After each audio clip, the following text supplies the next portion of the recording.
I could pop out with this money spread to show you what you trying to chase. Get him up and get him gone with one line aiming at his face. I got too much motion for one place. I gotta fly state to state. Playing baseball with the ops, the way we sliding YouTube, welcome back to the channel. This is a story time and a life lesson for y'all. I'm gonna let y'all know, everybody ain't your friend, everybody ain't your homie. You gotta look out for the ones that try to play really is a phony. You feel me? This story time is gonna be how I lost trust in the people that was closest to me. I'm gonna figure out a better title. That's what I'm gonna stick with right now. I want to say this. This all started way back. I want to say my senior, not even my senior year. It's gonna go way back to my junior year of high school.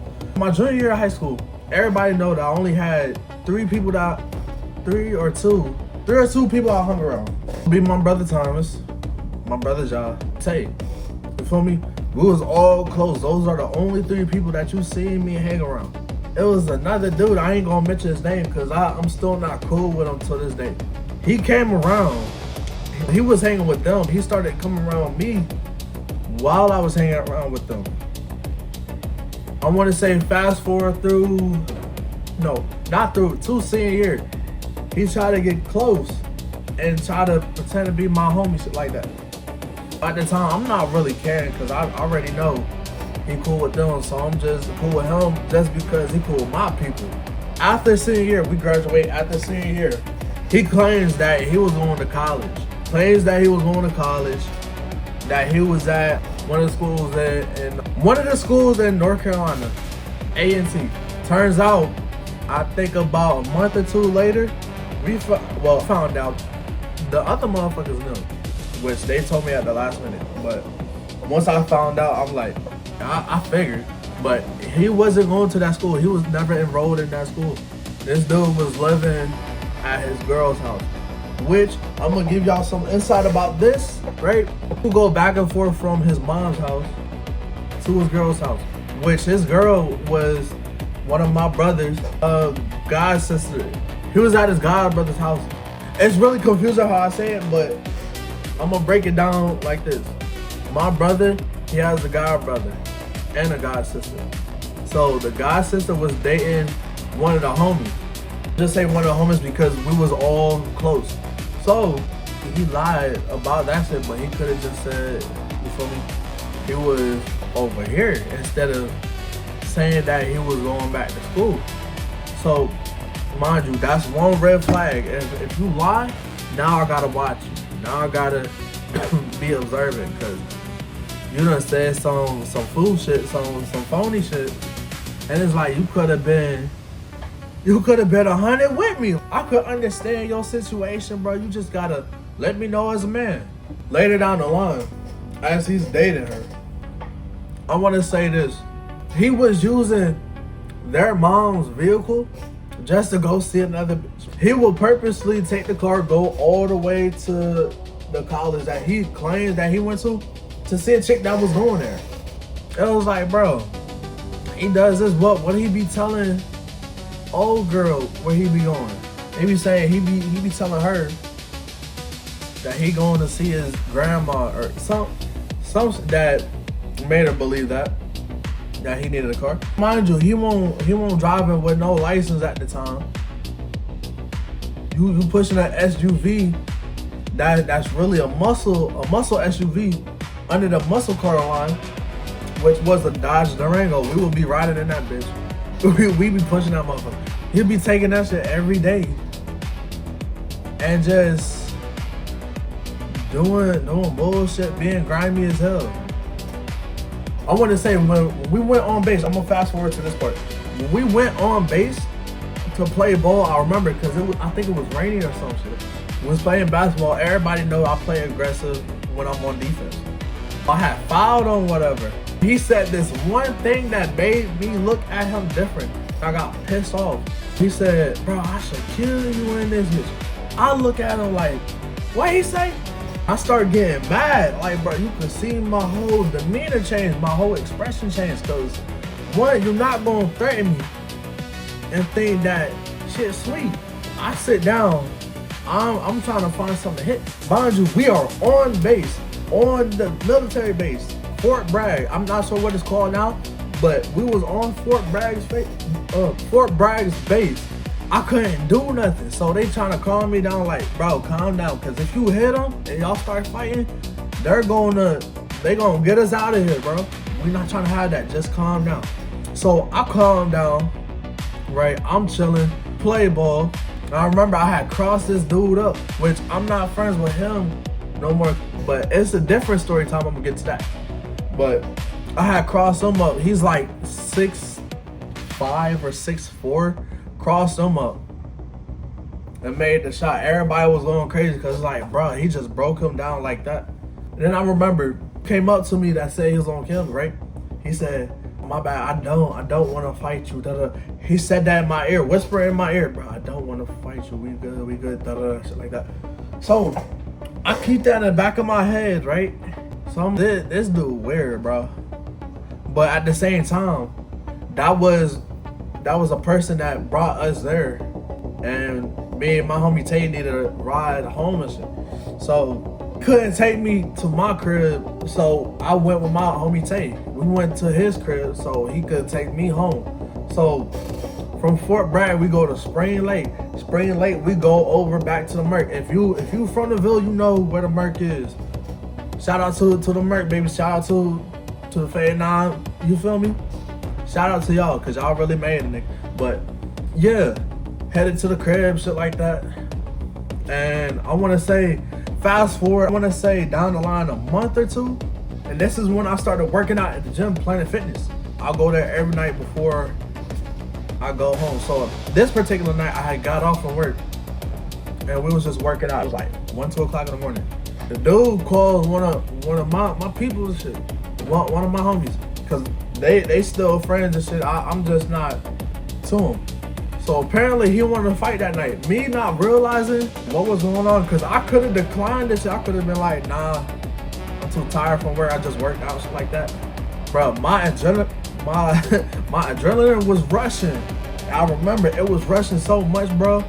I ain't want to, you feel me, go right home. I wanted to put hands on him because I remember what he said. Because it was a trigger hearing that he wanted to fight now. Like, where was all this energy? We could have got this issue out the way. So it's like, now you coming out of nowhere months late, a month or two later, and at night, I'm not thinking about it.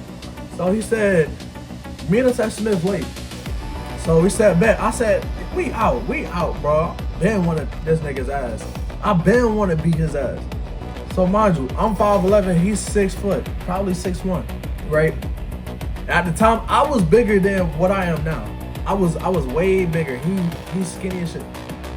So we head to Smith Lake. Get there at the same time. I see him. I start getting mad, bro. They hear me in the back, but I'm mad. I'm looking at. I don't see like if he has somebody or not with him. So all I just see is him. He's like, yeah, this nigga just got pissed in a couple seconds. This nigga gonna do him dirty. And I remember we said, nah, we don't go behind the school because there's more light over there. I'm like, say less, bro. Pull up over there, bro. So we go from Smith Lake. We go to the gym. We go from the gym to Smith Lake, all the way behind our school that we graduated from, that we all went to. So we get there. We walk. I'm walking to meet him right in the middle so we could squabble, fade that shit out. The nigga goes back. He stands back. And then I see his girl. Why is this girl here and shit? Like, why is she here? But I'm not really focused on. I see him. I see my target. I see who I want to fuck up. So as I'm walking towards him, start walking towards me, start talking, right? As soon as I'm about to dart to him, fuck him up, bro. I don't know what she was saying, but I didn't notice she had something in her hand. So it's like, once I move her out the way to try to dart at him, she up that mace on me, bro. Maced me all in my fucking face, bro. She maced me. I couldn't see. So the nigga that was standing over there, that I was about to dart to, he come running up on me, start hitting, bro. I ain't gonna lie, he start hitting me, bro. it ain't feel like nothing because I was focused on the mace. But the way that he was, you could tell he could not fight to save his life. So she was spraying mace on. He was trying to throw haymakers at me, bro. It was like, this nigga think how this shit gonna go? Oh hell no. So I started swinging at him. I get a few punches in, even though my shit maced up. But the funny thing is, he thought he was gonna walk away. I was like, nah, bro. You really gonna get what's coming to you. So he tried to pull off in the Durango, right? As soon as he closed the door, I'm following him. They try to get into the car and leave. I follow him. I'm right there at the driver's seat, the driver door, you feel me? I open that bitch up, I grab his leg. I was about to yank him out. I'm doing the worst way, bro. I ain't gonna lie. He got scared as shit. He felt the rage that was about to get put on him, bro. He started kicking the shit out of me because I had his leg in my hand. He started kicking the shit out of me. He chipped the fuck out of my tooth, which is still chipped today, which I don't really care because it's a reminder of what that motherfucker did. But he kicked the shit out of my face. Me not realizing his girl got out of the car. And mind you, my two friends processed what the fuck was going on. What the fuck happened? Like, they're shocked. Like, this shit was not supposed to go like this. Niggas was just going to fade it out and then just leave. Well, fade it, shake hands, apologize to each other, shit like that, talk, and then leave. And shit was going to be cool. I didn't realize she had another can of mace because it seemed like she had two because one of them was empty. She had another one. But before she could get that second can of mace, she had brought a knife out. It was like a big butcher knife. It was like this big. She started running over to where I was at. Because they said that what she said to them, that she was going to pop the tires of my car if I was driving to leave me stranded there with no tires at all. I'm like, what the fuck? So she realized I rode with, she couldn't even do that. So what she tried to do is with that knife, she tried to stab me in my back while I had his leg in my hand. So I'm like, bro, this nigga is kicking me in my face. He's holding on their life onto the steering wheel, not trying to get pulled out of this motherfucker because he knows what's gonna happen. But as soon as my homie, he steps in, grabbed the knife from her, bro, she went back into the car, into the vehicle, grabbed another can of mace. She tried to spray me, but she sprayed him instead. So he got mad as shit, started yelling. He said, fuck that shit, bro, we out. I just got maced, like that. So I let go. I'm like, if I catch you on my side, just know it's gonna be up, bro. You better hope I don't catch you on my side. Cause it's gonna be up right then and there. So he never comes back to my side whenever I'm around. But he still goes back to our side because we live in the same area. So with dude, right, I'm gonna just say this. A lot of people that know us, knows my side of the story and shit, and also know how I'm built, know how he's built, and knows that I've been fighting. Even, bro, the funny thing is, my people's mom even said I would have beat the shit out of him. His own mama know that I would have beat the shit out of him. It's like, bro, how your own mom gonna go on my side? Like, that's crazy. Like, you really thought you was my home. I really thought you was cool people, but turns out you was just a flogging ass nigga. I should have knew that because the crush I had in middle school, he tried to fuck, but that shit fell. But that's another story time I got for y'all too, bro. Don't worry, I got a whole bunch of story times for y'all. But yeah, so later down we hung out. It would be separate from when they hung out with him. Because they knew I didn't want to be around that dude. If I was around that dude, I was going to start fighting. So, one day, they said, no, my friend Tay said, he said, yo, let's go hoop. I said, all right, bet. Who's going to be there? He told me who going to be there. I'm like, bro, you know I don't want to hoop with them niggas. I don't want to hoop with him, especially. Just because how the shit went that night. He said, I understand that, bro. If it gets to that point, bro, trust and believe we gonna get up out of there. If you feel like that, we're gonna get up out of there. I said, all right, bet. So we went down there because we went to Smith Lake. So, because everybody know, if you in the Ville, One of the spots that you're gonna go to if you want to hoop outside is Smith Lane. I promise you that, hands down. It's either, it depends what side you on too. But most of the time it'll be like Smith Rec out on the blacktop or over at Smith Lake.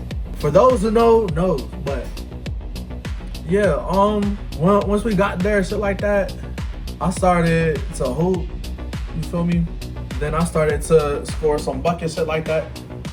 They went in like, okay, so one person was running, the other person, I had a guard, the fuck nigga that I did not like. So after the game, I told him, hey yo, come here. Cause I'm just gonna talk to him, tell him how I really feel right now. So I said, fuck, I'm gonna just talk to him, shit like that.